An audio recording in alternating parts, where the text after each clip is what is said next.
దగ్గర నుంచి లో వాయిస్ వస్తుంది. కృష్ణాంజనేయులు గారు వినిపిస్తోందా?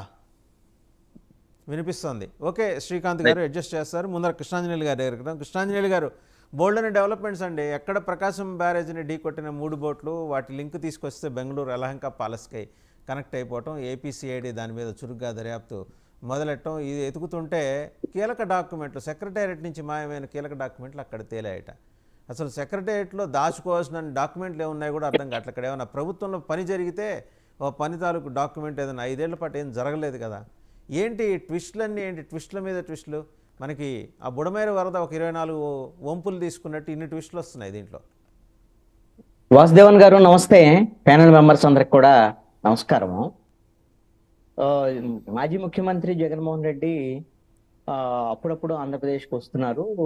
బెంగళూరు ఆయన సొంత ఇంట్లోనే అక్కడే ఉంటున్నారు ఎక్కువ సమయం. అయితే ఆయన ఓడిపోయారు కాబట్టి ప్రస్తుతం ఇక్కడ పనేం లేదు కాబట్టి మొన్న ఈ వరదలకు సంబంధించినటువంటి దాంట్లో కొంత విజిట్ చేశారు.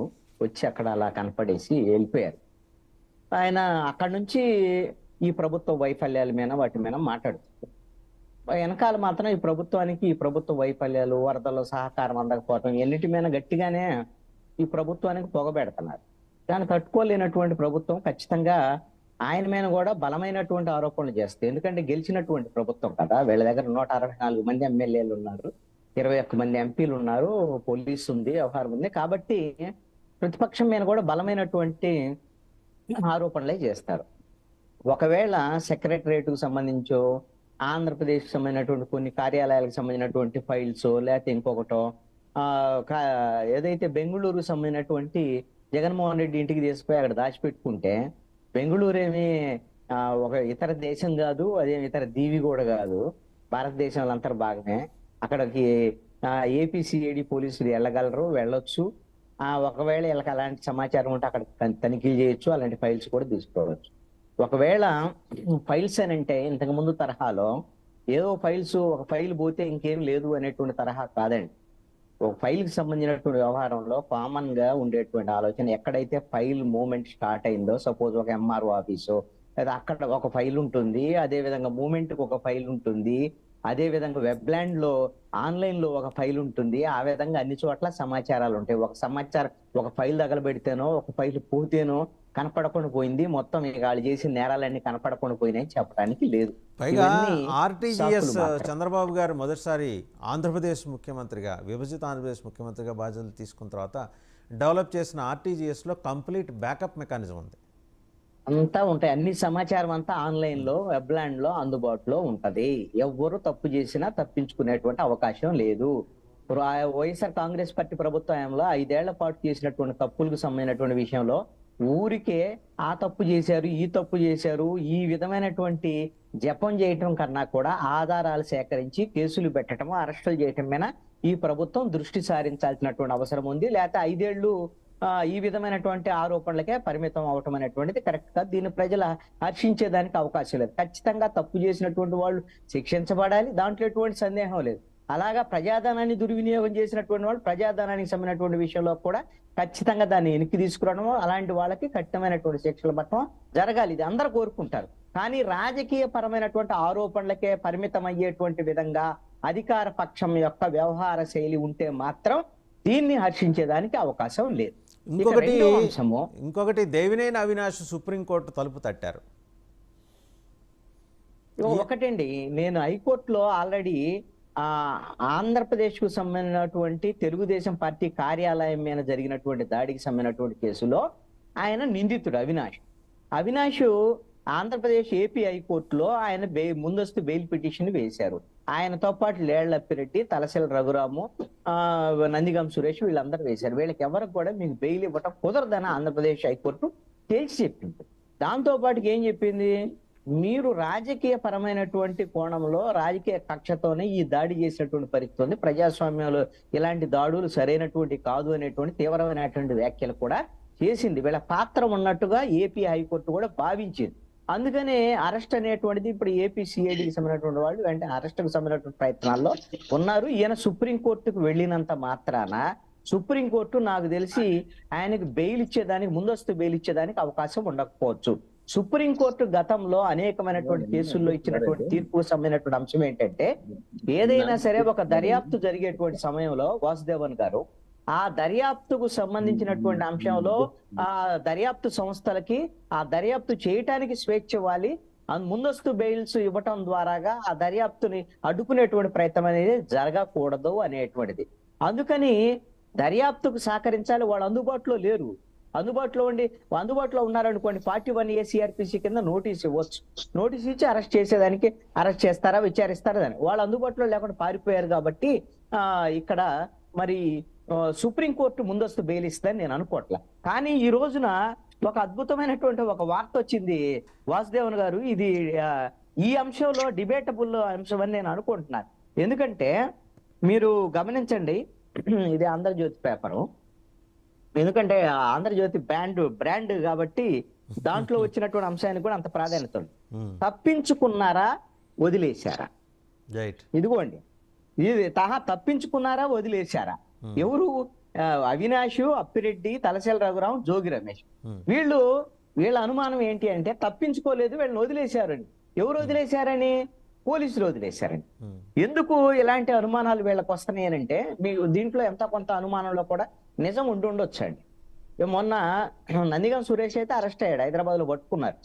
ఆ తర్వాత ఎప్పుడు గన్నవరం ఎమ్మెల్యే వల్లభనేని వంశీ దొరికినట్టు తప్పించుకున్నాడు అని, ఆ తర్వాత ఇప్పుడు ఈ నలుగురు తప్పించుకున్నారు అని.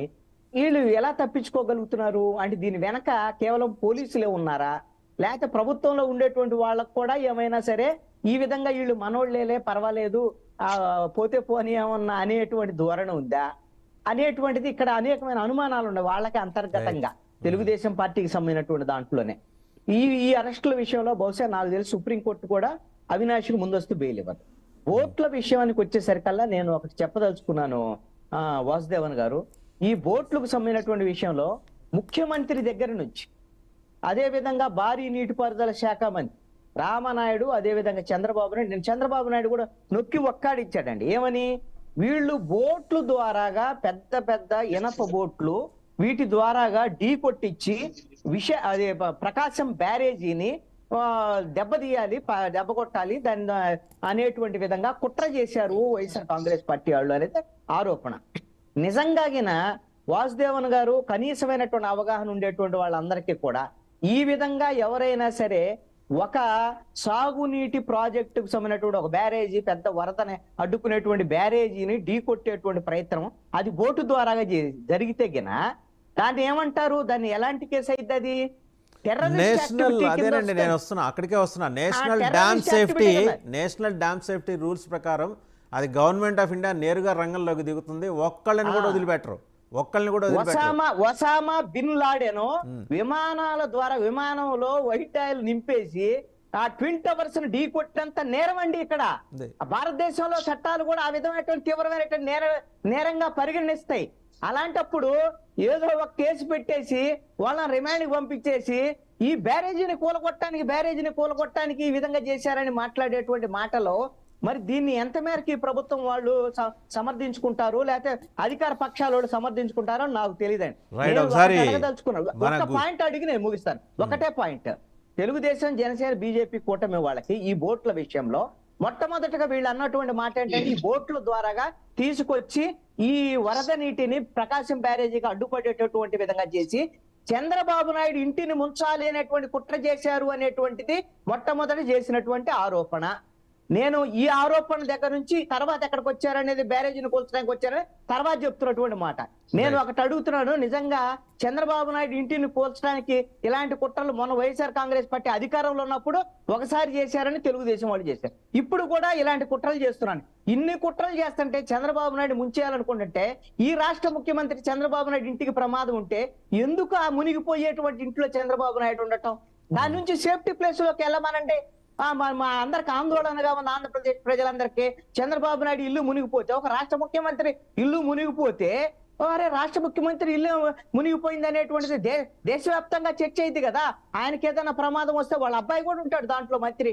ఒక మంత్రి ఉండేటువంటి ఇల్లు మునిగిపోయేటువంటి కుట్రలు జరుగుతుంటే ఎందుకు ఆ ఇంట్లో ఉండటం? మునిగిపోయే ఇంట్లో దాని నుంచి బయటపడమనండి. మొన్నటిదాకా ఏం ఇల్లు అంటారు, ఇప్పుడేం బ్యారేజీ అంటారు. మీ ఇష్టం వచ్చినటువంటి రాజకీయాల కోసం ఏది పడితే అది మాట్లాడేటువంటి ధోరణి, అది కూడా అధికార పక్షంలో ఉండేటువంటి వాళ్ళకి గురుమూర్తి గారి సరైనటువంటి దగ్గరికి వెళ్ళామండి. గురుమూర్తి గారు ఏమంటారు సార్, మునిగిపోయే ఇంట్లో ముఖ్యమంత్రి ఉండాల్సిన అవసరం ఏంటని కృష్ణాంజనేయులు గారి ప్రశ్న. అండ్ ఒసామా బిన్ లాడెన్తో సరిసమానమైన స్థాయి తలసరి రఘురామ్కి, నందిగం సురేష్కి, అలాగే ఇంకెవరు మిగిలిన ఇంకిద్దరు ముగ్గురు ఉన్నారు, వాళ్ళందరికీ ఉందా అండి? లేళ్ల అప్పిరెడ్డి వీళ్ళందరికీ అంత స్థాయి ఉందా? వాళ్ళు ఇంకా ఆ స్థాయి పెరిగితే వాళ్ళ డిమాండ్ కూడా పెరుగుతుంది మార్కెట్లో. వాళ్ళకి ఎక్కువ డిమాండ్ కల్పిస్తున్నారా మీరు వాళ్ళకి, గురుమూర్తి గారు? వాసుదేవన్ గారు, మీకు ప్యానల్ ఉన్నటువంటి మిత్రులకు, ధర్మలైన్ టీవీ వీక్షకులకు హృదయపూర్వక నమస్కారాలు తెలియజేసుకుంటూ, మా కృష్ణాంజలి గారు చెప్పినట్టుగా మేము గత వైసీపీ ప్రభుత్వంలో ఆ రోజున ఓటును వదిలి, మీరు ఇంకొకటి కూడా వెనక్కి వెళ్ళండి, ఇన్ని వరదలు వచ్చినాయి, బోట్లు రావటం అనేది ఎప్పుడూ లేదు. గతంలో వైసీపీ ప్రభుత్వంలో పెట్టారు, ఆ రోజున మేమన్నాం, ఆ రోజు చంద్రబాబు నాయుడు గారి ఇల్లును ముంచాలి, ఆ రోజున ముంచాలని చెప్పి కృష్ణాంజలి గారికి ఆ రోజు అవగాహన ఉందో లేదో కానీ మేము దిగువ ప్రాంతం వాళ్ళు కాబట్టి ఆ వాటర్ని ఆపి ఆపి ఆపి ఇల్లు అయితే నీళ్ళైతే వచ్చినాయి కానీ పెద్ద మునగలు ఆ రోజు ఒక్కసారి వదలటం వల్ల ఈ దిగువ ప్రాంతంలో మొత్తం పంటలు అందిపోయింది మాకు ఆ రోజు తోటలూరు మండలం, ఇంకా దిగువ అటు అవనగడ్డ అటు ఆలంకల్లో. దానివల్ల ఆ రోజు మేము చాలా నష్టపోయాం. ఈ రోజునైతే మేము చంద్రబాబు నాయుడు గారి ముంచాలనేది అయితే మేము ఎక్కడ అలా కేవలం బోటు తర్వాత బోటు 5 బోట్లు కట్టాల్సిన అవసరం ఉంది. అసలు బోట్లు రావటం ఏంటి? బోటు లంగరేస్తే నిజంగా అగ్నికుల క్షత్రియులను అడగండి, బోటు లంగరేస్తే ఎంత వరద వచ్చినా కూడా బయటికి రావటానికి ఆస్కారం లేకుండా ఉంటుంది. కానీ ఈ వదలటంలో మరి కుట్ర లేదని ఎందుకు అనుకోకూడదు? మరి కుట్ర లేకపోతే ఏదైతే మరి కౌంటర్ వెయిట్లు ఎందుకు దెబ్బతిన్నాయి, మరి అదే విధంగా కౌంటర్ వెయిట్లు దెబ్బతిన్నాయి, అదేదన్నా కనుక బ్యారేజ్కి పిల్లలకి ఏదన్నా అయితే అప్పుడు ఏంటి పరిస్థితి? నిజమే కృష్ణాంజలి గారు అన్నట్టు దిగువ ప్రాంతాల్లో ఏదైతే ఉన్నాయో అవన్నీ కూడా పట్టణంలోనే లేకుండా పోతాయి ఏదైనా జరిగితే, అంత నేరమే. మరి ఇది ఈ బోట్లు ఎవరై ఇప్పటి వరకు కూడా ఎందుకు రాలా? మాయేనని ఈ బోట్లు మాకు పోనీయండి అని ఎవరు ఎందుకు రాలా? ఖచ్చితంగా ఈ బోట్లు నందిగాం సురేష్ గారు కావచ్చు, అదే విధంగా మన తలసరి రఘురామ్ కావచ్చు, ఎందుకు రాలేదు అనేది గురుమూర్తి గారు, ఎందుకు రాలేదు అనేది పోలీసులు ఇప్పటికి చెప్పేయాలి. వాళ్ళు ఇన్వెస్టిగేషన్ స్టార్ట్ చేయాలి, దాని అవుట్కమ్ బయటకు వచ్చేయాలి. పోలీసులు ఎందుకు తాత్సారం చేస్తున్నారు? అంటే తాత్సారం చేస్తానంటే దీని వెనకాల ఏముందో, ఇంకేం కుట్రలు ఉన్నాయో, దానికి కూడా కొన్ని పద్ధతులు ఉంటాయి కదా ఇన్వెస్టిగేషన్ కి. ఆ పద్ధతుల కోసం ఈ రోజున ఈ విధంగా చేస్తా ఉన్నారు. ఇంకా ఇది ఒకటి కుట్ర లేకపోతే చేసి పెట్టాల్సిన అవసరం మాకు లేదు. ప్రతిసారి గతంలో ఎప్పుడు లేనిది ఇవాళ ఎందుకు పడవలు కొట్టుకొస్తా ఉన్నాయి? 5 పడవలు ఒక్కసారి రావటం ఏంటి? అంటే ప్రజల గురించి ఆలోచించాల్సినటువంటి అవసరం లేదా? దిగువ ప్రాంతంలో ఏదైనా జరిగితే ఎవరు బాధ్యులు ఎవరు? ఈ రోజున ఇవాళ బుడమేరు చూడండి, బుడమేరు కారణం ఏంటి? ఇవాళ ఎంతమంది విజయవాడ నగరం ఏ విధమైన పరిస్థితికి వచ్చింది? దీనికి కారణం ఎవరు? 5 సంవత్సరాలుగా ఇరిగేషన్ మీద ఏం ఖర్చు పెట్టారు? బుడమేరు మీద ఏం చేశారు? గతంలో మేమేం చేసాం, వాళ్ళు ఏం చేసాం అనేది విజయవాడ నగర ప్రజలకు నేను ఒక సూటి ప్రశ్న అడగమంటారండి గురుమూర్తి గారు, నేను ఒక సూటి ప్రశ్న అడగమంటారా? ఇరిగేషన్ లో మంచి అపారమైన అనుభవం ఉన్న దేవినేని ఉమా గారిని ఎందుకు పక్కన పెట్టారు? ఆయనకు మినిస్టర్ ఇవ్వకపోండి, అది మీ ఇష్టం, దాంతో నేను మాట్లాడట్లా. బట్ ఇట్లాంటి విపత్తు సందర్భాల్లో దేవినేని ఉమామహేశ్వరరావు గారు అప్పుడు ఇరిగేషన్ మంత్రి, నీటిపారుదల శాఖ మంత్రి, ఆయన చాలా యాక్టివ్గా ఉండి చాలా ప్రివెంటివ్ మెజర్స్ తీసుకునేవాళ్ళు. అలాంటి ఆయన సేవలు ఎందుకని వినియోగించుకోలేకపోయారు? మీరు చివరిలో రామానాయుడు గారి పక్కన కుర్చీ వేసి కూర్చోబెట్టి అదిగో వచ్చారు కదా అని చెప్పమాకండి. నిజంగా 28వ తారీఖు దేవినేని ఉమా గారికి బాధ్యతలు అప్పచెప్పుంటే విజయవాడ నగరంలో ఇంత ఉత్పాతం జరిగి ఉండేది కాదు. ఆయనకు ఆ ఎక్స్పర్టైజ్ ఉంది. నేను మీ పార్టీ వాళ్ళ సంగతి నేను చెబుతున్నా. ఇప్పుడు వాసుదేవన్ గారు, దేవినేని ఉమా గారు డే 1 నుంచి కూడా ఈ వరద సహాయ కార్యక్రమాల్లోనే పాల్పడుతున్నారు. బుడమేరు దగ్గర ఉండి అవన్నీ కూడా ఆయన కూడా ఇరిగేషన్ మంత్రి గారితో పాటు దేవినేని ఉమామహేశ్వరరావు గారు కూడా అక్కడ ఉండి పనిచేస్తా ఉన్నారు. పక్కన ఎందుకు పెట్టాల్సిన అవసరం ఉంటుంది? ఎందుకంటే ఆయనకి ఇరిగేషన్ మీద, ఆయన కూడా ఒక ఇంజనీరు, ఇరిగేషన్ మీద అనుభవం కలిగినటువంటి వ్యక్తి. ఎందుకు పెడతాం? మేము పెట్టాల్సిన అవసరం ఏముంటుంది? ఆయన కూడా ఎప్పుడు కూడా ఒక్క నిమిషం కూడా ఖాళీ ఉండేటువంటి వ్యక్తి కాదు, కష్టజీవి. అలాంటి వ్యక్తిని మాకు పక్కన పెట్టాల్సిన అవసరం ఏముంటుంది? అయినా కష్టకాలంలో ప్రజలు రక్షించడం ఏకైక లక్ష్యంగా పనిచేస్తాం కానీ ఇవన్నీ ఉండవు కదా. సరే, ఇప్పుడు ఇందాక అంటే ఇప్పుడు కృష్ణాంజనేయులు గారు లేవనెత్తిన అంశం ఒకటండి, ఒసామా బిన్ లాడెన్ స్థాయిలో వైసీపీలో కుట్రదారులు ఉన్నప్పుడు ఎంత అప్రమత్తంగా ఉండాలి రాష్ట్ర ప్రభుత్వం? కేంద్ర ప్రభుత్వ బలగాల్ని వాసుదేవన్ గారు నింపాలి, కేంద్ర ప్రభుత్వ బలగాల్ని వా- నింపాలి, నేషనల్ సెక్యూరిటీ ఏజెన్సీ తోటి మాట్లాడాలి, జాతీయ భద్రతా వ్యవస్థతోటి మాట్లాడాలి, నేరుగా అజిత్ దోవల్ గారితో సీఎం గారు మాట్లాడి మాకు ఈ ప్రమాదం ఉంది sir. National dam safety rules కనుక చూస్తే ఆయన చెప్పిన అంత తీవ్రమైన నేరం అది. రైళ్లను అడ్డగించడం ఎంత నేరమో దానికి 40 ఏళ్ళుగా తిరుగుతున్నాడు సిపిఐ నారాయణ గారు ఒకసారి రైలు పట్టాల మీద పడుకున్నందుకు గాను. అంతకన్నా తీవ్రమైన కేసు ఇది. డ్యాములు కూల్ చేస్తే మొత్తం విధ్వంసమే, అప్ టు ఎక్కడి దాకా, ఆవనిగడ్డ దాకా, హంసల్ దీవి దాకా ఇంతే ఉంటుంది విధ్వంసమే. మరి అంత తీవ్రమైన నేరం మీరు వాళ్ళ మీద ఆపాదించినప్పుడు దానికి సంబంధించిన అభియోగ పత్రం స్పష్టంగా మీరు తయారు చేసి జనం ముందు నుంచి పెట్టండి, జనం డిసైడ్ చేస్తారు. మీకు దర్యాప్తు జరుగుతోంది, చట్టం దాని పని అది చేసుకుపోయి ఏందండి చట్టం దాని పని అది చేసుకుపోయేది ఇలాంటి సందర్భాల్లోనా? అది వాసుదేవన్ గారు, నేను ఆ చట్టం తన పని తను చేసుకోక ఏం చెప్పగల. ఇవాళ జగన్మోహన్ రెడ్డి గారు మాజీ ముఖ్యమంత్రి, వాళ్ళ తండ్రి ఉమ్మడి రాష్ట్రానికి ముఖ్యమంత్రి చేసి, ఇవాళ వరదలు వస్తే ప్రొఫెసర్ విజిటింగ్ ప్రొఫెసర్ లాగా వచ్చి కనపడేసి వెళ్ళిపోయి ఈ రాష్ట్రంలో ఇంత ఉత్తరాకొత్తం అవుతుంటే ఎక్కడైనా సరే ఆయన ఒక మాజీ ముఖ్యమంత్రి అదేనా? ఆ రోజు విశాఖపట్నంలో తుఫాను వచ్చి వెళ్ళాడా, శ్రీకాకుళంలో వచ్చి వెళ్ళాడా? ఇవాళ అనుమానాల కారణం ఏంటంటే విజయవాడ మహానగరం ఎవరుందండి, కార్పొరేషన్ ఎవరుందండి, వైసీపీది. ఎక్కడన్నా పాల్గొంటున్నారా? జిల్లాలో మంత్రులు ఉన్నారు, ఎమ్మెల్యేలు ఉన్నారు, ఎక్కడన్నా పాల్గొంటున్నారా? వాళ్ళు ఇంకా పోతే పోనివ్వండి, జనం మనకేంటి, మనం గెలిపించలేదు కాబట్టి. మంత్రులు ఎమ్మెల్యేలు మీ వాళ్లే కదండి, ఇప్పుడు ఎవరున్నారు వాళ్ళకి మంత్రులు ఉండరు, వాళ్ళ ప్రతిపక్షం, ఎమ్మెల్యేలు మీ వాళ్లే కాదండి. నేను అనేది ఏంటంటే గతంలో వైసీపీ ప్రభుత్వంలో చేసిన వాళ్ళకి బాధ్యత లేదా, ప్రతిపక్షానికి వాళ్ళ బాధ్యత లేదా? ఏమి సంబంధం లేనట్టుగా వచ్చి కనపడి వెళ్ళిపోతే సరిపోద్దా? బెంగళూరులో ఉంటే సరిపోద్దా? గతంలో మేము అట్లాగే చేసామా? మేము 4 కృష్ణానది వరదలు చూసాం, ఏ వరదలకైనా ఇట్లాగే పనిచేసాం. ఈ రోజు ఎట్లా పనిచేసాం, వాళ్ళ ప్రభుత్వంలో కూడా అట్లాగే పనిచేసాం. ప్రజలకు అండగా ఉండాం, వాళ్ళకి కావాల్సిన అవసరాలు తీర్చాం. ఇదేంటంటే పోతే పోనివ్వండి, జనం చచ్చిపోతే మనకేంటి, ఇంకా సత్యం మంచిదన్న తరహాలో వాళ్ళు ప్రవర్తిస్తా ఉన్నారు. ఖచ్చితంగా అనుమానాలు ఉంటాయి, ఓట్లు వచ్చే విషయంలో కానీ వాళ్ళ ప్రవర్తనలో కానివ్వండి, ఎక్కడైనా సరే దాని మీద అనుమానాలు ఉన్నాయి. కాబట్టి ఈ రోజున మేము అభియోగం చేసాం, తప్పేం కాదు. కింద దిగువ ప్రాంతాల్లో ఏదైనా జరగకుండా జరిగితే ఎందుకు పనికి రాకుండా పోయేటువంటి పరిస్థితులు ఉంటాయి, తప్పే ఉంది. ఇవాళ అంతేగాని గాలికి వదిలేస్తాం, ఏదైనా సంఘటన జరిగితే ఆలోచించాల్సిన అవసరం లేదా? ఏమో వచ్చి 5 బోట్లు వచ్చినాయి, ఏదో కొట్టుకొచ్చినాయి అంటామా? ఎందుకు కొట్టుకొచ్చినాయి, ఎవరయ్యా బోట్లు, ఎవరైనా వచ్చారా, ఇవన్నీ ఆలోచించాల్సిన అవసరం లేదా? ఇది ప్రజలకు సంబంధించినటువంటి, రక్షణకు సంబంధించినటువంటి విషయాలు. ఇవన్నీ చెప్పేది కూడా అదే కదండి కృష్ణాంజనేయులు గారు. ఆలోచించి దర్యాప్తు చేసి వాళ్ళని ఏమన్నా వాళ్ళ జనం ముందు నుంచోబెట్టండి అంటున్నారు ఆయన. కొన్ని విషయాలు లోతుగా చేయాల్సిన అవసరం ఉంటుంది. అంటే ఒక రోజులో మొత్తం బయట పెట్టేస్తారా?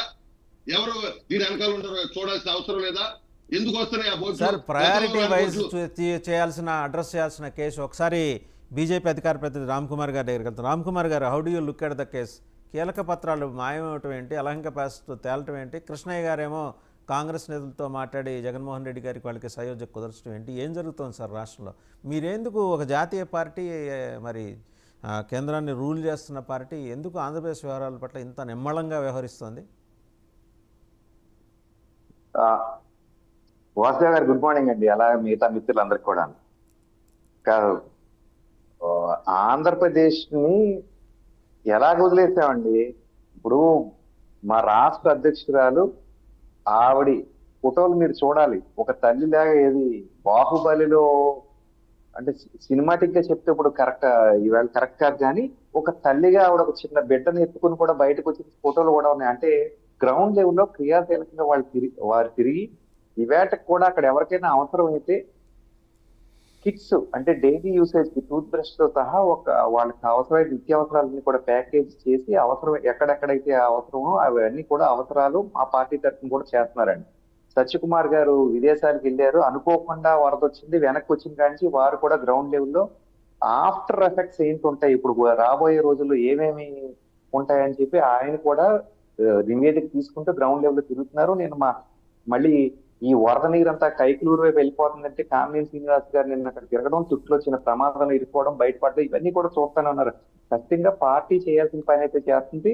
అలాగే మా ఎమ్మెల్యే అంటే సుజనా చౌదరి గారు ఏరియాలో జరిగింది కాబట్టి వారు స్వచ్ఛందంగా వారు చేయాల్సిన సహాయం చేస్తానే ఉన్నారు. అయితే ప్రతిదీ అంటే అవసరమైన స్థాయిలో కొన్ని పబ్లిసిటీ ఇవ్వాలి, కొన్ని ఇవ్వకూడదు, కొన్ని మాత్రమే బయట చెప్పగలం. అయితే ఇది విపత్తు కాబట్టి. అయితే మీరు అన్నట్టు ఏంటంటే బోట్స్ తగలడం వరకు వస్తానండి. అనుమానాలు ఏంటంటే ఫస్ట్ విషయం ఏంటంటే వైసీపీ ఉన్నప్పుడే ఇది రెండో సంఘటన. నిన్న తగిలినేమో ఒక్కోటి 40-50 టన్నుల బోట్ ఉంటదటండి. అది 5 వదిలేస్తే 2 పోయినాయి, 3 వచ్చి అక్కడ తగులుకున్నాయి. 3 కలిపి కట్టారట. ఒక్కో దానికి ఒక లంగర్ వేయాల్సిన ప్లేస్ లో 3 కలిపి ఒక లంగర్ వేశారంట. అది కూడా ఏంటంటే అండి ప్లాస్టిక్ తాళ్లతోనంట. మేము కూడా ఇప్పుడు ఫిషర్మెన్ ఏరియాలో ఉన్నాం కదండి. లంగర్ అనేది ఏ బోట్ ఆ బోట్ ఇండివిజువల్ గా వేయాలి. 3 కలిపి ఒకే లంగర్ వేయడం అయితే కరెక్ట్ కాదని ఇక్కడ మాట్లాడుతూ చెప్పారండి. అది 3 కలిపితే ఒకేసారి 3 కలిపి కట్టేసి ఆ లంగర్ విడిపోతాయండి. 150 టన్స్ వెయిట్ వచ్చి ఒకేసారి దీని మీద పడింది. అందుకనే ఇరిగిపోయింది. సో దానికి వైసీపీ రంగులు ఉన్నాయి. గతంలో ఏంటి డ్రెడ్జింగ్ కోసం ఇదే పోర్ట్లు వాడారు అని అక్కడ ప్రాథమికంగా వచ్చి నివేదిక ద్వారా వాళ్ళ మీద అనుమానాలు వస్తున్నాయి. కోర్టులోకి వెళ్ళేదే ముందు రిమాండ్ లో ఉన్నారు, వివరాలు సేకరిస్తారు. ఏది రైట్ అయితే దాని అనుగుణంగా ఇప్పుడు కృష్ణాంజనేయ గారు చెప్పిన స్థాయిలో ఒకవేళ ఏమైనా ఉంటే ఆ విధంగా తీసుకుంటారు. అంతా బాగానే చెప్పారు కానీ కృష్ణాంజనేయ గారి చివరకు అంతా బాగా చెప్తారు, అద్భుతమైన సినిమా చెప్తారు. క్లైమాక్స్ లో పుసుక్కని ఎవరొకరి మీద విషయం తోసేస్తారు. ఈ మధ్య మొన్నటిదాకానే మా మీద చేసేవారు, మా మీద ప్రేమ అనుకోండి, అది కాదు. కానీ ఈవేళ టీడీపీ మీద ఏం చేయాలో అది చెప్తున్నారు. ఆయన ఏంటి చంద్రబాబు నాయుడు గారికి అక్కడ వరద వస్తే ఇల్లు ఖాళీ చేశారు. ఏమంటే అక్కడ వరద రాదని ఆయన చెప్తున్నారు, రాదని ఛాలెంజ్ చేస్తే అక్కడ ఉన్నారు. మీరు చెప్పేది ఎలా ఉందంటే అండి దొంగతనాలు 2 సార్లు జరిగినాయి అంటే లేదా దొంగతనాలు జరిగే అవకాశం ఉందంటే ఇల్లు ఖాళీ చేసి వెళ్ళిపోండి అన్నట్టు అనిపిస్తుంది. ఈ ఒక్క విషయంలో మాత్రం మీతో ఏకీపించడం. జగన్మోహన్ రెడ్డి గారు ఫస్ట్ నుంచి కూడా అమరావతి ఇష్టం ఉండదు, అమరావతిని ముంచేద్దాం అని మునిగిపోద్దని చూపించడానికి చేసే ప్రయత్నంలో చాలా చేస్తున్నారు. ఏది కూడా సఫలీకృతం కాలేదు. ఈవేళ కూడా అమరావతి అంతా కూడా సరే, ఇప్పుడు ఈ కుట్ర రచన అంతా యలహంక ప్యాలెస్ నుంచి జరుగుతోందా లేకపోతే తాడేపల్లి ప్యాలెస్ నుంచి జరుగుతోందా మీ ఉద్దేశంలో? కష్టమైందండి, ఇది కష్టమైన ప్రశ్నే. అంటే చాలా మంది ఎక్స్పర్ట్స్ తాడేపల్లి దాకా రాలేరు కదా, అందుకని వాళ్ళని బెంగళూరులోనే ఉంచి అక్కడి నుంచి మొత్తం ఈ కుట్ర డిజైన్ చేసి తాడేపల్లిలో ఇంప్లిమెంట్ అయ్యేలా ఏమైనా చేస్తున్నారా? అండ్ మెకానిజం ఏమన్నా జగన్మోహన్ రెడ్డి గారు అందుకనే ఫ్రీక్వెంట్ గా బెంగళూరు వెళ్తున్నారా? కాదండి, ఇంకొక అంటే మీరు అడిగిన ప్రశ్నకి జవాబు చెప్పాలంటే ఇంకొంచెం టైం పడద్దండి ఇవంతా తీసాక కూడా. అయితే ఈ లోపు ఇంకొక చిన్న విషయం ఉందండి. నిన్న బయటపడిన విషయం ఏంటంటే అండి బ్యారేజ్ అటు ఇటు అంటే స్లూయేజ్ గేట్స్ ఉంటాయటండి. 6+4 10 స్లూయేజ్ గేట్స్. అవి డెడ్ స్టోరేజ్ కి వచ్చాక లేపితే కనుక కింద ఉన్న స్లడ్జ్ చెత్త చెదారం అంతా కూడా కొట్టుకెళ్ళిపోతాయండి. అవి లేపాలి, దానికి ఇవి చైన్స్ ఉంటాయంట వాస్తే గారు. ఆ చైన్స్ కూడా మిస్సింగ్ అంటండి. ఆ చైన్స్ ఉన్నాయన్న సంగతి ఇప్పుడు మనకు ఎలా తెలుస్తుందంటే అధికారులు అక్కడికి వెళ్ళి చూస్తే కానీ తెలియదు. అంటే వాటి గురించి మీలాంటి వాళ్ళు మనలాంటి అంటే నాలాంటి వాళ్ళు తెలియదు, సామాన్య ప్రజలు. నిన్న అధికారులు చెప్పారు, అంటే అధికారులకు మాత్రమే విషయం తెలుసు. అటువంటి దాని దగ్గర చైన్స్ ఎలా మిస్ అవుతాయి చూడండి. అంటే ఎవరి పాత్ర ఉందనేది దాని మీద మీరు అడుగుతున్నారు చూసారు, అన్ని అనుమానాలు యాడ్ అవుతూ ఉన్నాయి. అధికారులు కూడా ఇందులో సహకరిస్తారనే కోణం కూడా చూడాలి దీని వెనకాలండి. ఇవి కూడా లేపేస్తామంటే ఇంకొక 1,00,000 క్యూసెక్కుల వాటర్ కూడా వెళ్ళిపోయేవంట. అవి లేపడానికి వీలు కాక ఇంకొంచెం వాటర్ ఉండిపోయింది అనేది నిన్న తేల్చారు. అంటే మీరు అన్న క్వశ్చన్ కి డైరెక్ట్ ఆన్సర్ కాదు, కానీ కుట్ర కోణం అయితే మాత్రం కనపడుతుంది, త్వరలోనే తేలుతుంది వాస్తవ గారు. రైట్, ఒకసారి వివేక్ బాబు గారి దగ్గరికి వెళ్దాం. వివేక్ బాబు గారు చూశారు కదా, మొత్తం మల్టిపుల్ యాంగిల్స్ ఉన్నాయండి ఇందులో. ఏది కీలకమైన ఫైల్స్ డాక్యుమెంట్స్ మాయమై యలహంకలో తేలటం, అలాగే ఈ బోట్ కుట్ర చేసిన వాళ్ళేమో వాళ్ళు అక్కడ వెళ్ళి బెంగళూరులో దాక్కున్నట్టు తలదాచుకున్నట్టు, ఇంక్లూడింగ్ దేవినేని అవినాష్ కూడా యలహంక ప్యాలెస్లోనే తలదాచుకున్నారట. ప్రస్తుతం సుప్రీంకోర్టుకి సరే అప్పీల్ చేసుకున్నారు, అది వేరే విషయం. ఇవి కాక ఇప్పుడు ఏంటంటే మొత్తం సీఎం గారి నివాసమే ముంపు గురయ్యే పరిస్థితి వస్తే అక్కడి నుంచి ఖాళీ చేయొచ్చు కదా. అండ్ ఇంకోటి, ఒసామా బిన్ లాడెన్ వారసులు ఎవరున్నారు, దేవులాడాల్సిన అవసరం అయితే ఖచ్చితంగా కృష్ణాంజనేయులు గారు అన్నట్టు ఉంది. నేషనల్ డ్యామ్ సేఫ్టీ అనే రూల్స్ ఒక్కసారి మనం కనుక చూస్తే ఇదంతా తేలిగ్గా తీసి పారేయాల్సిన విషయం కాదు, కొట్టి పారేయాల్సిన విషయం కాదు. జాతీయ పార్టీ కూటమిలో ఉన్న మీకు తెలియని విషయాలు కావు ఇవి. డ్యామ్ సేఫ్టీ అనేది అంత ప్రయారిటీ. ఎయిర్పోర్ట్ల మీద, పోర్ట్ల మీద, డ్యాముల మీద జరిగే దాడులప్పుడు ఎలాంటి స్ట్రింజెంట్ యాక్షన్ ఉంటుందనేది మీకు తెలియదు కాదు. ఎందుకని ఉదాసీనత కనిపిస్తోందండి ఇక్కడ? వాసుదేవన్ గారు, ముందుగా మీకు అండ్ ప్యానల్ సభ్యులకి 99 టీవీ వీక్షకులందరికీ శుభోదయం. మీరు అన్నట్టు ఇది నేషనల్ డ్యామ్ సేఫ్టీ యాక్ట్ 2021 డిసెంబర్లో కేంద్ర ప్రభుత్వం ఒక బిల్లును దీన్ని ఆమోదించడం జరిగింది పార్లమెంట్ నందు. ఇందులో 2 రకాలైనవి ఉంటాయి, national committee on dam safety and national dam safety authority. ఈ 2 కలిపి ఆనకట్టలు కావచ్చు, డ్యామ్లు కావచ్చు, ఈ రెండిటి భద్రతను ఈ యొక్క యాక్ట్ ద్వారా మనము చూడడం జరుగుతుంది.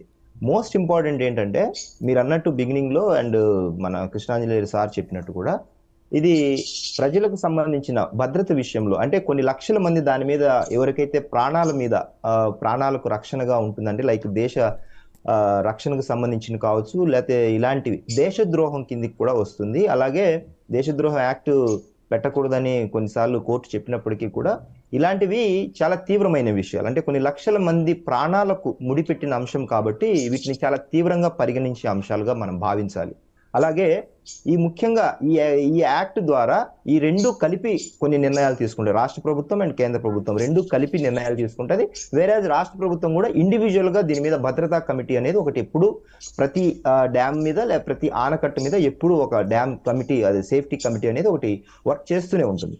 మీరు అన్నట్టు ఈ యొక్క కుట్రకోణం ఏదైతే ఉంది అని ఒకవేళ నిరూపించబడితే ఆధారాలతో తప్పకుండా వారి వెనకాల చేయించిన వ్యక్తులా, లేకపోతే వారి పార్టీ అభిమానంతో చేసినారా, లేకపోతే వారి వెనకాల ఉండి ఎవరన్నా చేయించారనేది మనకు ముఖ్యంగా తేలాల్సిన విషయం.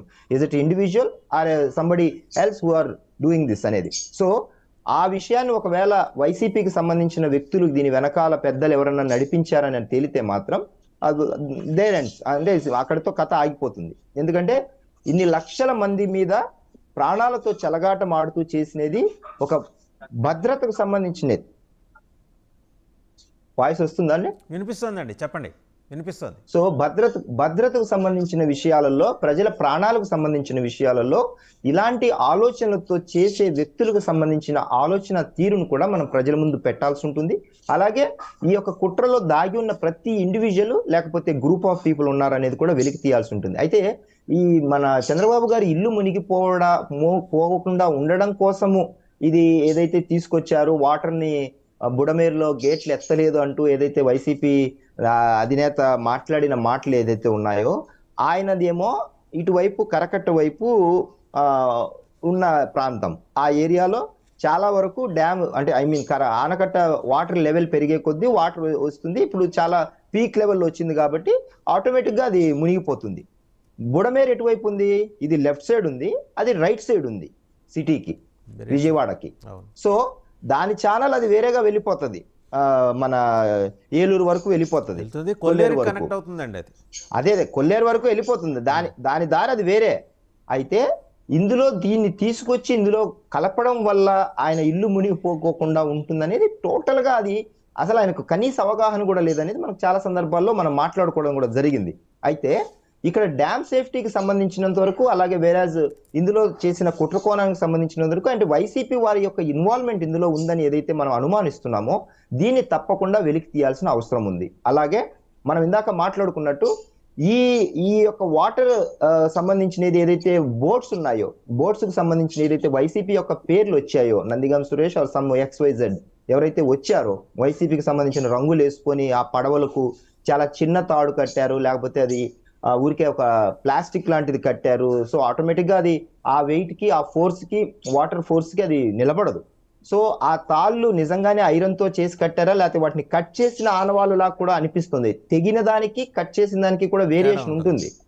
సో ఆ ఐరన్ వైరు మీడియాలో చూసిన వరకు చెప్తున్నాను నేను, సబ్జెక్ట్ టు కరెక్షన్, ఆ ఐరన్ వైరు కట్ చేసినట్టుగా అనిపిస్తోంది. సో అది నిజంగానే కట్ చేసి వదిలితే మాత్రం అది ఖచ్చితమైన కుట్రకోణమే. సో ప్రజల ప్రాణాలతో చెలగాటం ఆడినట్టే. సో ఇది తప్పకుండా కొన్ని లక్షల మంది ప్రాణాలతో, అలాగే సేఫ్టీ ఆస్పెక్ట్ లో దీన్ని వైఫల్యంగా భావించడానికి లేదు. ఎందుకంటే ఇది వాంటెడ్ గా 3-4 బోట్లను పంపించారు కాబట్టి వాళ్ళు ఏదైనా చేయడానికి సిద్ధమే అనే వైసీపీ ఆలోచనని ఒకవేళ అలాంటి ఆలోచనలతో చేస్తే వీళ్ళకు రాష్ట్ర ప్రజల పట్ల, లేకపోతే దేశ భద్రత పట్ల, దేశం పట్ల వీళ్ళకి ఎలాంటి కన్సర్న్ కూడా లేదనే విషయాన్ని తేటతెల్లమవుతుంది. అయితే దీన్ని తప్పకుండా దీని వెనకాల ఉన్న వ్యక్తులు బై యాక్సిడెంటలా లేకపోతే నిజంగా కుట్రకోణం అనేది తప్పకుండా వెలికి తీయాల్సిన అవసరం అయితే ఉంది వాసుదేవన్ గారు. అదే అవసరం అందరితో పాటు, సాధారణ ప్రజానికంతో పాటు జనసేన కూడా ఫీల్ అవుతుంది, రైటే. కానీ మీరు ప్రభుత్వంలో ఉన్నారు, ప్రజలు అడిగినట్టు చెప్తున్నా. ప్రభుత్వంలో ఉన్న మీరు అలా మాట్లాడకూడదు కదా, మీరేం నో తీసుకుంటారు అంటే నేను అంటున్నాను విచారణ దశలోనే ఉంది కాబట్టి, వెరాజ్ మన పక్కన ఇప్పుడు ప్రజలంతా లక్షల మంది వారి వారి ఇబ్బందుల్లో ఉన్నారు కాబట్టి పోలీసుల పని పోలీసులు చేస్తారు తప్పకుండా. మనము ఏదైతే అధికార యంత్రాంగం ఉందో అధికార యంత్రాంగం ప్రజలకు ఇప్పుడు సరైన సమయంలో మనం వాళ్ళను రెస్టోర్ చేయాలి. కృష్ణాంజనేయులు గారు అడుగుతున్న మాట వదలడం చూడండి, మనము బోల్డ్ అని కేసుల్లో తప్పించారా వదిలేశారా? లేదు, వెరీ టూ ఎర్లీ. చెప్తున్నాను కదా, 1 by 1 జరుగుతూ వెళ్తోంది ఆ ప్రాసెస్. ఇప్పుడు నందిగా ఇప్పుడు ఈ వరదల్లో కూడా డౌట్ కాదు వివేక్ బాబు గారు, ఆంధ్రజ్యోతి వాళ్ళ డౌట్ అది. లేదు చెప్తున్నాను అండి. ఇప్పుడు పత్రికలు ఏమైనా రాయొచ్చులేండి. నేను ప్రభుత్వంలో ఉన్నప్పుడు మనం బాధ్యతగా పనిచేయాల్సి ఉంటది కాబట్టి మేము మిగతా ప్రభుత్వానికి మాకు తేడా చూపించడానికి ఈ విషయం చెప్తున్నాను. ఇప్పుడు మనము నందిగామ సురేష్ గారిని అరెస్ట్ చేశారు అంటూ ఈ సమయంలో ఏదైతే సాక్షి మీడియాలో మొన్న రాసిన కథనం ఏంటంటే, ఇబ్బందుల్లో బాధల్లో ఉన్నా కూడా కక్షపూరితమైన అరెస్టులు చేస్తోంది ఏది టీడీపీ అదే కూటమి ప్రభుత్వం అంటూ రాశారు. ఇంత ఇబ్బందుల్లో కూడా వారి కక్షపూరితమైనది తీర్చుకుంటున్నారని. మరి ఆ లాజిక్ ఎలా మిస్ అవుతాం మనము? అంటే పోలీసులు వారి పని వాళ్ళు చేసుకుంటూనే వెళ్తున్నారు. వేరేజ్ వరదల సహాయానికి సంబంధించిన వ్యక్తులు అది ఆ సెక్షన్ జరుగుతూనే ఉన్నప్పటికీ, వేరేజ్ పోలీసుల ఆస్పెక్ట్ లో సంబంధించిన కేసులకు సంబంధించిన వ్యక్తులను లైన్ బై లైన్ ఎవరినెవరిని ఏమేమి చేయాలి, ఎప్పుడెప్పుడు అరెస్టులు చేయాలనేది అది జరుగుతూనే ఉంది. బట్ అందరినీ ఒకేసారి అరెస్ట్ చేయడం అరెస్ట్ చేయడం అనేది గొప్ప విషయం కాదు. మనము ఆధారాలతో గతం తాలూకు ప్రభుత్వంలో చేసిన ప్రతి ఇండివిజువల్ వ్యక్తులని ఏ విషయాలలో ఎక్కడెక్కడ తప్పులు జరిగింది మనం ఆధారాలతో కోర్టుకు ప్రజెంట్ చేసినప్పుడు మన కోర్టు కూడా మనకు ఇది బెయిలబుల్లా లేదా నాన్ బెయిలబుల్లా లేకపోతే ఎంతవరకు దీని శిక్ష అని జడ్జి గారు కూడా మనం ఆలోచించే విషయంలో, పోయిన గవర్నమెంట్ లో చిన్న చిత్తగా కేసు ఒక రోజులో బెయిల్ ఇచ్చే కేసులు పెట్టి వాళ్ళని అరెస్ట్ చేసిన ప్రహాసనమేమో ఒక 3 రోజుల పాటు వాళ్ళని రోడ్లు పరిగెత్తించి కార్లలో కుక్కి తీసుకొచ్చి 400-500 కిలోమీటర్లు తీసుకెళ్లి జడ్జి గారి ముందు నిలబెడితే ఇంత చిన్న బెయిలబుల్ కేసు దీన్ని ఇంత అవసరం ఆ కథ అన్నట్లు చేసిన కథ కాదు మనం చేయాల్సింది. బాబు గారు వాళ్ళు వైసీపీ వాళ్ళు తేలిపోయిందా అక్కడే, వాళ్ళు అసంఘటిత రంగంలో ఉన్నారు, అనార్గనైజ్డ్ సెక్టర్. మీలాగా ఆర్గనైజ్డ్ కాదు వాళ్ళు, అంటే కూటమిలాగా. సరే ఒకసారి మన జ్వాలాపురం శ్రీకాంత్ గారి దగ్గరికి వెళ్దాం, ఎందుకంటే ఇప్పుడు అభియోగాలన్నీ వైసీపీ చుట్టే. జ్వాలాపురం శ్రీకాంత్ గారు, దేవినేని అవినాష్ గారు యలహంక ప్యాలెస్లో తల దాచుకున్నారు. అలాగే సెక్రటేరియట్కి సంబంధించిన కీలక డాక్యుమెంట్లు కొన్ని తస్కరింపబడ్డాయి. అవన్నీ కూడా ప్రస్తుతం జగన్మోహన్ రెడ్డి గారి ఐరన్ సేఫ్గా ఉన్నాయి యలహంక ప్యాలెస్లో. ఏంటి ఆ డాక్యుమెంట్లు, దేనికి సంబంధించినవి? ఏమన్నా శ్రీకృష్ణదేవరాయలు దాచిన బోళంత సంపద గురించా, లేకపోతే మిగిలినవన్నీ అయితే ఆల్రెడీ దొరుకుతాయి మనకి. ఆర్టీజీఎస్కి వెళ్ళి కూర్చుని ఒక బటన్ నొక్కితే సీనియర్ ఐఏఎస్ ఆఫీసర్లు ఉన్నారు అక్కడ, టెక్నాలజీ ఎక్స్పర్ట్స్, వాళ్ళు చూపించేస్తారు. మీరేమీ లేపేసినా అన్నీ బ్యాకప్ ఉంటాయి. ఏం జరుగుతుంది, ఎందుకు వీళ్ళందరినీ కాస్తున్నారు? ఇంకోటి, ఒసామా బిన్ లాడెన్ వారసులతోటి మీకు ఏంటి ఆ కనెక్షన్ ఏంటి? ఈ డ్యాములు కూల్చే ఆలోచనలు కుట్రలేంటి సార్? మీరు 5 ఏళ్ళు రాష్ట్రాన్ని పరిపాలించారు కదా.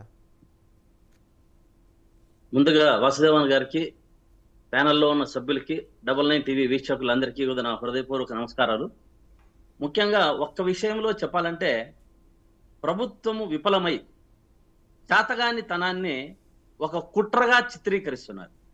ఇది చాలా, ఎందుకంటే వరద సమయాల్లో ప్రజలను ఆదుకోవలసిన ప్రభుత్వము విఫలమై, ఎందుకంటే ఎందుకు విఫలమని మాటికి అంటున్నామంటే, ఇంతకుముందు సభ్యులు వివేక్ గారు చెప్పారు, అవగాహన లేకుండా మాట్లాడారు. అంటే మాజీ ముఖ్యమంత్రి గారిని అవగాహన లేదని వారు అవగాహన రాహిత్యంగా మాట్లాడారు. అసలు ముఖ్యమంత్రి గారు ఈ యొక్క రిటైనింగ్ వాళ్ళని 400 కోట్లతో రిటైనింగ్ వాళ్ళు కట్టబట్టి ఈ వరద ఉధృతి తగ్గి విజయవాడ చాలా సేఫ్గా ఉంది కొంతవరకు. అంటే ఆ బుడమేరు ఎత్తడంలో కూడా నీటిని అక్కడెక్కడో ఏరూరుకు పోతుంది అన్నారు. అక్కడికి పోవడంతో పాటు కృష్ణా నదిలో ఉధృతం ఎక్కువయ్యి అది ఇప్పుడు ముఖ్యమంత్రి గారింటికి పోయే ప్రమాదం ఉంది అని చెప్పారు జగన్మోహన్ రెడ్డి గారు. దాన్ని ఆయన అవగాహన రాహిత్యంగా మాట్లాడుతున్నారు అని అన్నారు. చాలా పొరపాటు, కొంచెం మీ విఘ్నతకే వదులుతున్నాం అది. ఎందుకంటే మాట్లాడేటప్పుడు కొంచెం గత ప్రభుత్వం ప్రజలకు ఏం చేసింది, ఈ ప్రభుత్వం ప్రజలకి ఏం చేస్తున్నది, ప్రజలను కాపాడుకునే విధంగా ప్రభుత్వాలు ఉండాలి. కానీ ఏదో ఒకటి రాజకీయం చేసి బురద జల్లి పాత ప్రభుత్వాలను, ఇంతకుముందు ఫస్ట్లో మాట్లాడిన సభ్యులు చెప్పారు బాగా, మనము ప్రభుత్వం మీద దాన్ని విమర్శలు వదిలిపెట్టి ఇప్పుడు మనం ఏమి చేస్తున్నాము, మనం ఏమి చేయాలి, ఈ బోట్ల గురించి చెప్పారు. ఆ ఉషాద్రి బోట్లు అనేటువంటివి ఏ ప్రభుత్వం వచ్చినా ఎప్పుడు ఎవరైనా దాన్ని వాడుకునేటివి, వాళ్ళు పొట్ట చేత పట్టుకొని ఆ బోట్లు పెట్టుకొని వాడుతుంటారు. వాళ్ళ మీద కూడా రాజకీయం చేసి వైసీపీ ప్రభుత్వంలో వాడినారు కాబట్టి వాళ్ళు వైసీపీ బోట్లవి. మీకు అందుకనే మొదల వాళ్ళంతా నుంచి వైసీపీ మొత్తుకునేది వాళ్ళు. రంగులేమాకండి చివరికి మీకు రంగు పడింది.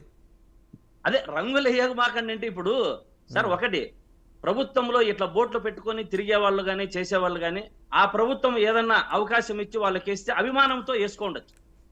దాన్ని ఇప్పుడు మీ ప్రభుత్వం కూడా వాళ్ళని వాడుకుంటే మీరు కూడా రేపు పొద్దున్నే ఇదే జరిగేది. బోట్లు అందరూ ప్రతి ఒక్క ప్రభుత్వాలు పెట్టుకోలేవు. ఏదో ఒకటి పెట్టుకొని వాళ్ళు పొట్ట చేత పెట్టుకొని వాళ్ళు ఏదో ఒకటి బతికేదానికి మార్గాలుగా బోట్లు పెట్టుకుంటే వాళ్ళ అన్నం తినేదాంట్లో అన్నం కూడా మనం బురద చల్లడం అనేది చాలా ఈ రాజకీయ అనేది చాలా మానుకోవాలి.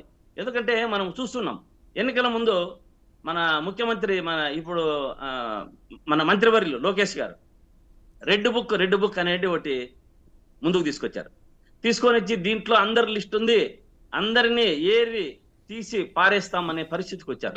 కానీ అప్పటి నుంచి ఏమైపోతుందంటే నాయకుల్లో కానీ అధికారులలో కానీ ఇటువంటి కార్యకర్తలలో కానీ నీతి నిజాయితీ తగ్గిపోతా ఉంది. ఎందుకంటే ప్రభుత్వం వస్తూనే మమ్మల్ని ఇబ్బంది పెడతారు, మనం వారికి వంత పాడాలి అనేది విధంగా అధికారులను కూడా చాలా మంది అధికారులను చూసాం.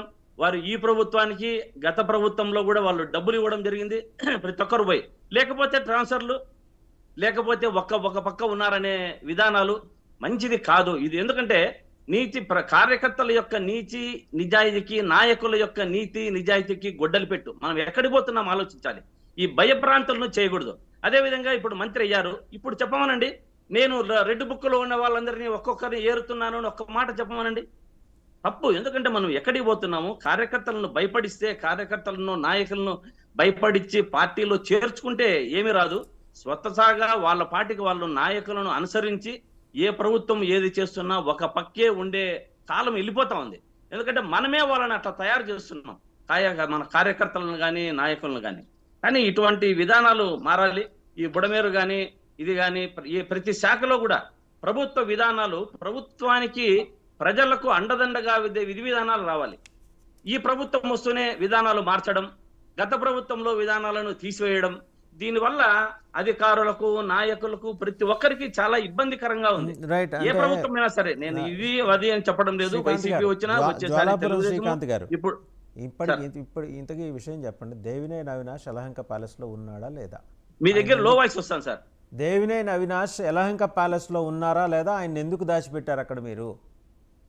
దేవినేని అవినాష్ గారు యలంకలో ఉండేది మన బీజేపీ వాళ్ళు, మళ్ళీ తెలుగుదేశం గురుమూర్తి గారు కానీ మన తమ్ముడు జనసేన కానీ చెప్పారు. రేపు పొద్దున్నే అందరూ వచ్చి ఒకసారి మీరు అందరూ కూడా కలిసి రండి, చూస్తాము అక్కడ ఎవరెవరు ఉన్నారు దీంట్లో ప్యాలెస్ లో, వీరున్నారా వారున్నారా అనేది అర్థమవుతుంది. ఇప్పుడు ఇంతకుముందు గురుమూర్తి గారు మాట్లాడుతూ కూడా ఒక మాట చెప్పారు. చంద్రబాబు నాయుడు గారు మాజీ ముఖ్యమంత్రిగా ఉన్నప్పుడు వారు 24 గంటలు విజయవాడలో నుండి సేవ చేస్తారా? ఒక్కసారి గుండె మీద చేయి వేసుకొని చెప్పండి గురుమూర్తి గారు. ఆయన హైదరాబాద్కు పోయి రావడం లేదా?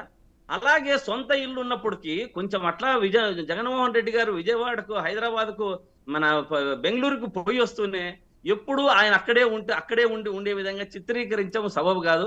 కాబట్టి దేవినేని అవినాష్ గారు ఎక్కడా లేరు. ఈ యొక్క కోర్టు వ్యవహారాలు కానీ ఇట్లా మన ఈ కక్ష సాధింపు చర్యలు చేసే విధంగా ఎక్కడో తప్పదు. ఎవరికైనా ఈ ప్రభుత్వాలు మారితే నాయకులు అనే వారికి ఈ కక్ష సాధింపు చర్యలు వస్తూనే ఉన్నాయి. దీనికి పులి స్టాప్ పెట్టాలి అనే ఒక రాజకీయ వేదికగా రాజకీయ నాయకులు అందరూ కలిసి ఇది ఒక పెద్ద మంచి నిర్ణయం తీసుకోవాలి.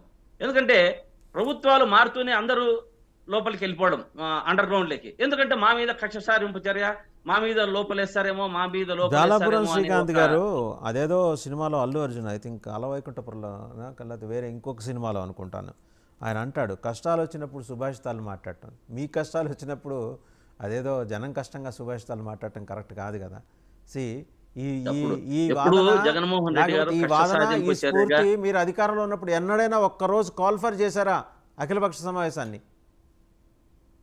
అదే ఇప్పుడు పోనీ జనంలోకే రారు, అఖిలపక్ష సమావేశాన్ని పెట్టి కూర్చొని ఇటువంటి కక్ష నాయకుడు వస్తాడా? ఓకే, చంద్రబాబు గారు ఆర్గనైజ్ చేస్తారండి, మీ నాయకుడు వస్తాడా అఖిలపక్ష సమావేశానికి? చెప్పండి. తప్పకుండా వస్తారు. చూడటానికి ఇష్టపడ్డు కదా. జగన్మోహన్ రెడ్డి గారు ఎప్పుడు ముందుంటారు. ప్రజలకు మేలు జరుగుతుందంటే మీరు పిలిచండి, 24 గంటల్లో మీ ముందుంటారు. ప్రతి ఒక్క నాయకులు ఉంటారు. ఎందుకుండరు సార్? ఉండకపోతే రేపు ఎల్లుండి పొద్దున్నే ప్రజలలో వారికి ఆదరణ ఉండదు. అఖిల పక్షానికి పిలిచినాక కూడా రాకపోతే ఆదరిస్తారా ప్రజలు? ఒక్కసారి చెప్పండి. ఒక్కసారి పిలిచి చూడమనండి. ముఖ్యమంత్రి చంద్రబాబు నాయుడు గారిని అఖిలపక్ష సమావేశం నిర్వహించమని చెప్పండి. కృష్ణాంజనేయులు గారు, కృష్ణాంజనేయులు గారు, జరిగే పనులు ఏమన్నా మాట్లాడదామా? జరిగే పనులు ఏమన్నా మాట్లాడదామా? ఇప్పటి వరకు వారి దగ్గర నుంచి సమానం లేదు. దేవినేని అవినాష్ని యలహంక ప్యాలెస్ లో ఎందుకు దాచిపెట్టారనే దానికి సంబంధించి సమానం లేదు. పోలీస్ దగ్గర సమాచారం ఉంది, సిఐడి దగ్గర సమాచారం ఉంది, తెలుగుదేశంలో కొన్ని సెక్షన్స్ దగ్గర సమాచారం ఉంది, వీళ్ళ దగ్గర సమాచారం లేదు. వెళ్దాం రండి, మీతో పాటు ప్రతి ఒక్క సభ్యుల్ని పిలుచుకొని రండి. నేను ఒకటి ప్రత్యేకంగా మనం ఏదన్నా మాట్లాడుకొని అందరం వెళ్దాం. యలహంక ప్యాలెస్ మీకు అందరికీ క్షుణ్ణంగా చూపిస్తా. మీకు చాణక్యపురిలో ఎంబసీలు ఉంటాయి, ఆ ఎంబసీలకు ఎప్పుడు 24 చెక్స్ ఉంటాయి, ఇక్కడ 48 చెక్స్ ఉంటాయి. యలహంక ప్యాలెస్ అంత సునాయాసమైన వ్యవహారం అనుకుంటున్నారా? మీరంటే నాయకులు, ఆయనతో సాన్నిధ్యం ఉంది కాబట్టి వెళ్తారు. సామాన్య ప్రజలు అక్కడ ఎంట్రీ ఉండదు. అదే నేను మిమ్మల్ని అందరినీ పిలుచుకొని పోతున్నాను అని చెప్తున్నా కదా. సరే, తప్పనిసరిగా వెళ్దాం. ఒకసారి కృష్ణాంజనేయులు గారు మాట్లాడతారు. వాసుదేవన్ గారు, ఎదుటి వాళ్ళకి చెప్పడానికే నీతులు ఉంటాయి అనే దానికి వైఎస్ఆర్ కాంగ్రెస్ పార్టీ వాళ్ళ మాటలో ఒక నిదర్శనం. అంటే శ్రీకాంత్ గారు వేయండి అఖిలపక్ష సమావేశం, వేయండి అని అంటారు. ఎప్పుడన్నా సరే వైఎస్ఆర్ కాంగ్రెస్ పార్టీ ప్రభుత్వం అధికారంలో ఉన్నప్పుడు అఖిలపక్ష సమావేశం సరే అండి, వేరే పార్టీలోకి స్వేచ్ఛ లేదు, వాడు మాట్లాడటానికి కూడా లేదు. ఒకవేళ వాళ్ళు ఏదైనా పిలిపిస్తే సిపిఎం సిపిఐ లాంటి వాళ్ళని కూడా గృహ నిర్బంధాలు చేశారు. అసలు వాళ్ళ పార్టీలో వాడికి స్వేచ్ఛ లేదండి. వాళ్ళ మంత్రులు, వాళ్ళ ఎంపీలు, వాళ్ళ ఎమ్మెల్యే, వాళ్ళకే దిక్కు లేదు జగన్మోహన్ రెడ్డి దగ్గర మాట్లాడటానికి. వీళ్ళు ఇప్పుడు వచ్చి అఖిలపక్ష సమావేశం ఏమనంటారు?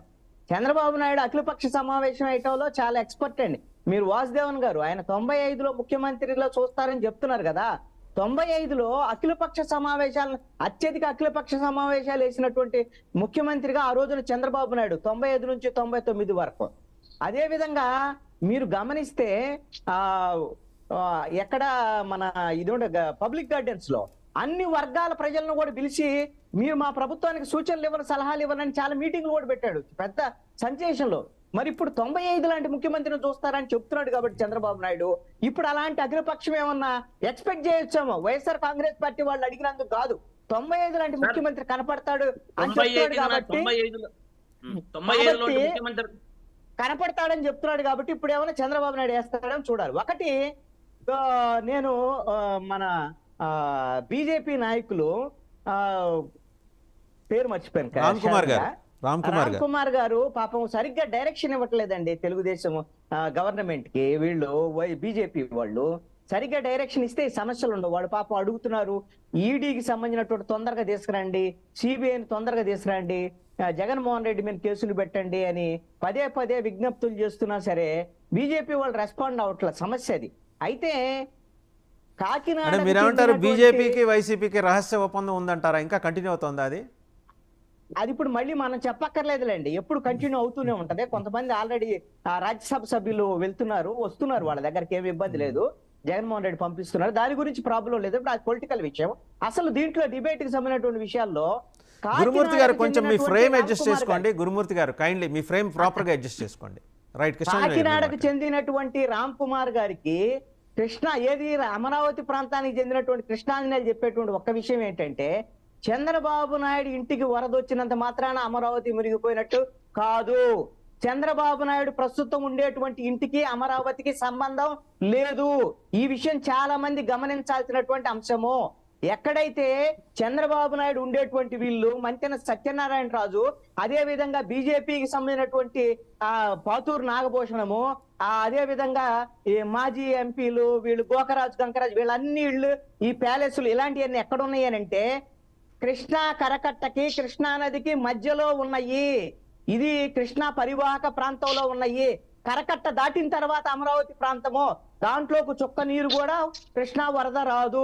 మొన్న కూడా అమరావతికి సంబంధించినటువంటి విషయంలో కృష్ణా వరద చుక్క నీరు కూడా రాలేదు. కానీ మంతెన సత్యనారాయణ రాజు ఇంట్లో ఆయన మొత్తం ఆ ఇళ్లలో ఉండేటువంటి మొత్తం ఆసుపత్రిలో ఏదో ఉంది కదా, వాళ్ళందరినీ తాడులతో మోకులతో పైనుంచి దించాల్సి వచ్చింది, పడవలేసుకొని కాపాడాల్సి వచ్చింది. చంద్రబాబు నాయుడు ఇంట్లో కూడా కృష్ణా వరద నీరు వచ్చింది. ఈ కృష్ణా వరద నీరు వస్తుంది అని అంటే మన తెలుగుదేశం నాయకులు గురుమూర్తి గారి కోపం వస్తుంది. మేము మొన్న బోట్లు వస్తే మునిగిపోయి చంద్రబాబు నాయుడు ఇంట్లో ముంచేస్తున్నారని, ఇప్పుడు అప్పుడు అన్నదే తెలుగుదేశం వాళ్లే. చంద్రబాబు నాయుడు ఇల్లు ముంచుతున్నారని గొడవ చేస్తుందో తెలుగుదేశం వాళ్ళే. అసలు నేనేమంటానంటే ఆ మునిగిపోయే ఇంట్లో ఎందుకయ్యా ఉండటము? మన రాష్ట్ర ముఖ్యమంత్రి ఇల్లు మునిగిపోకూడదని ఆంధ్రప్రదేశ్ ప్రజలు గగ్గోలు పెడుతున్నారు. విజయవాడ వాళ్ళు పాపం మునిగిపోయినా సరే మా రాష్ట్ర ముఖ్యమంత్రి ఇల్లు మునిగిపోకూడదని వాళ్ళు ఆందోళన చేస్తున్నారు. కానీ చంద్రబాబు నాయుడు వెళ్ళి వాళ్ళ దగ్గరికి ఏం చెప్తున్నాడు? మా ఇల్లు కూడా మునిగింది, మీ ఇల్లే కాదని చెప్తున్నాడు. ఇని మునిగిపోయే ఇంట్లో ఉండటం దేనికి? నీకు ఒడ్డుండే ఇల్లు చాలా ఉన్నాయి కదా, అది ఆ విషయాన్ని చెప్పండి. అంతేగాని మీరు ఈ రోజున ఈ కుట్ర కోణాలు వ్యవహారం ఇవన్నీ చెప్పినంత వివేక్ బాబు గారు అద్భుతంగా ఒక సూచన చేశారు. అయ్యా ఊరికే మనం ఆరోపణలు ఈ ఆరోపణలు చేసి ఆరోపణలకే పరిమితం అవద్దు, మనం సరిగ్గా కేసులు పెడదాము, వైసీపీ లా కాదు అనేటువంటి దాని మీద జనసేన ఇప్పటికీ మంచి సూచనలే చేస్తుంది. బీజేపీ సరైన డైరెక్షన్ లో లేదు అని అంటే అర్థం ఏంటంటే రెస్పాండ్ అవ్వట్ల చంద్రబాబు నాయుడు చెప్పినటువంటి సూచనలకి సలహాలకి, అదే విధంగా వాళ్ళ విజ్ఞప్తులకి. కాబట్టి ఎప్పుడు రెస్పాండ్ అవుతారో అసలు నిజంగా ఈ ట్యూనింగ్ అనేటువంటిది తెలుగుదేశం బీజేపీకి ఆ ట్యూనింగ్ అనేది ఈ 5 ఏళ్లలో అయినా కుదిరిద్దా లేదా, అసలు నిజంగా ఆ విధమైనటువంటి ట్యూన్ అయ్యేటువంటి పరిస్థితులు ఉన్నాయా లేవో అనేటువంటిది మాత్రం అర్థం కానటువంటి పరిస్థితి ఉంది. ఇంకొక ప్రమాదం ఉంది వాసుదేవన్ గారు, ఈ విషయం మీదే ఎవరైనా మాట్లాడితే మీ మీద కేసులు పెడతాము, సోషల్ మీడియాలో మాకు బీజేపీకి తెలుగుదేశం ప్రభుత్వానికి మధ్య గొడవ ఉన్నాయి అనిగిన ఎవరన్నా అంటే సోషల్ మీడియాలో కేసులు పెడతామని కూడా హెచ్చరిస్తుంది గవర్నమెంట్. అంటే వాళ్ళిద్దరి మధ్య గొడవలు ఉండొచ్చు, వాళ్ళిద్దరూ కలుసుకొని ఉన్నటువంటి పరిస్థితులు ఉండకపోవచ్చు, కానీ ఆ విషయం ఎవరన్నా అన్నారనుకోండి వాళ్ళ మీద కేసులు పెడతామని బెదిరిస్తున్నారు. ఇది వీళ్ళ పరిస్థితి. కేసులు వీటి ద్వారాగా బెదిరించి వైఎస్ఆర్ కాంగ్రెస్ పార్టీ 5 ఏళ్లు పాలన చేసి 5 ఏళ్లలో చేసినటువంటి తప్పులకి 151 మధ్యలో 5 పోయి 11 మిగిలిపోయినటువంటి ఫలితం. ఇక ప్రజల మీద బెదిరింపులు ఆపి కొంచెం జనానికి సంబంధించినటువంటి ఆలోచనలు చేయండి. రామ్ కుమార్ గారు తెలుగుదేశం జనసేన బీజేపీ కూటమికి సంబంధించినటువంటి ప్రభుత్వంలో. కృష్ణాంజలి గారు మీరు చెప్పినట్ల 95లో ముఖ్యమంత్రి గారు చంద్రబాబు నాయుడు గారిని చూసినట్లు ఇప్పుడు చూడలేము. ఎందుకంటే ఆయన చెప్తున్నారు కానీ ఆయన ఇద్దరి క్లచెస్ లో ఇరుక్కుపోయారు పాపం. ఆయన సొంతంగా మన గురుమూర్తి గారు మాట్లాడతారు. కృష్ణాంజనేయులు గారు చాలా ప్రశ్నలు వేశారు. గురుమూర్తి గారు కైండ్లీ అండి. గురుమూర్తి గారు కృష్ణాంజనేయులు గారు చాలా ప్రశ్నలు వేశారు మీకు. అదేనండి, ఇప్పుడు నేను మీకు తెలియజేసేది ఒకటేనండి. 99 టీవీ ఒకటి, ఇది 67, 69, 70 ఏదైతే కౌంటర్ వెయిట్లు ఉంటాయో దెబ్బతిన్నాయి. వాటిని కన్నయ్య నాయుడు గారు వచ్చి బాగు చేస్తా ఉన్నాడు. ఓట్లు వచ్చి గుద్దుకున్నాయి, దానివల్ల ఇబ్బంది వచ్చింది. కెమెరా ప్రాపర్ గా అడ్జస్ట్ చేసుకోండి ఒకసారి. గురుమూర్తి గారు కెమెరా తిప్పుకోండి. ఒక నిమిషం అండి. రైట్, ఈ లోపల రామ్ కుమార్ గారు మాట్లాడతారు.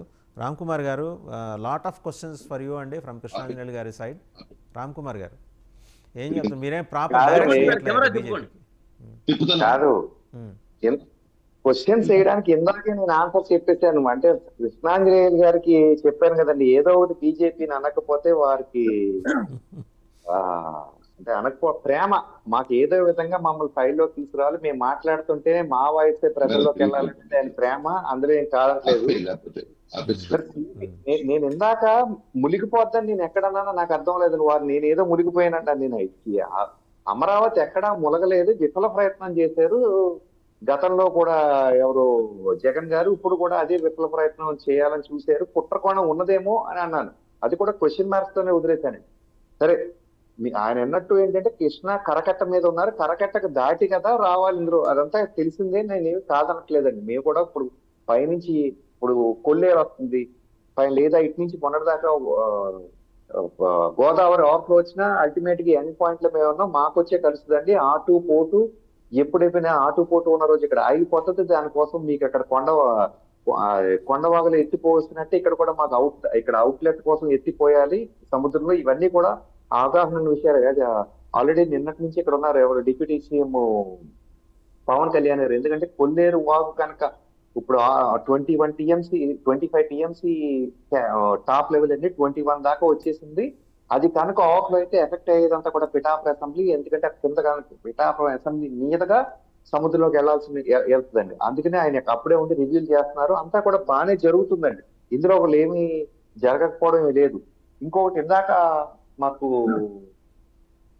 నేను కొల్లేరు అన్నానండి ఏమన్నప్పుడు ఈ పాయింట్ ఇక్కడ కొల్లేరు చూసి కొల్లేరు మాట్లాడతాను. అంటే మున్నేరు నుంచి కొల్లేరు దాకా వయా బుడమేరు సార్. కాదు బుడమేరు కాదు, కొల్లేరు కాదండి, పైన ఉన్న ఏలేరు కాలం ములిగితే, ఏలేరు కనుక ములిగితే కనుకండి ఆయన 25 TMC అనేది టాప్, ఆల్రెడీ 21 వచ్చేసింది కాబట్టి ములుగుద్దని ఆయన అంతా కూడా చెప్పేటప్పటికి అన్ని డిపార్ట్మెంట్స్ నేను అలర్ట్ చేసి రివ్యూలు తీసుకుని రెడీగా ఉన్నారు. పిఠాపురం అసెంబ్లీ మీతగా సముద్రంలోకి వెళ్ళారు కాబట్టి. నెక్స్ట్ ఇందాక చెప్పిన దానికి మీరు అన్నట్టు ఈ వరదకు వచ్చేటప్పటికి మొత్తం అంతా విజయవాడ మునిగితే ఎక్కువగా 1 టవర్ మునిగింది. అక్కడ మా ఎమ్మెల్యే గారు ఉన్నారు, ఇందాక చెప్పాను, ఆయన ఆల్రెడీ ఉన్నారు. ఎక్స్ట్రా కొల్లేరు మునిగితే మళ్ళీ నేను చెప్పేది కైకలూరు అసెంబ్లీకి వస్తుంది కాబట్టి అక్కడ కూడా మా ఎమ్మెల్యే గారు ఉన్నారు కాబట్టి మా బాధ్యత ఖచ్చితంగా చేస్తున్నాం.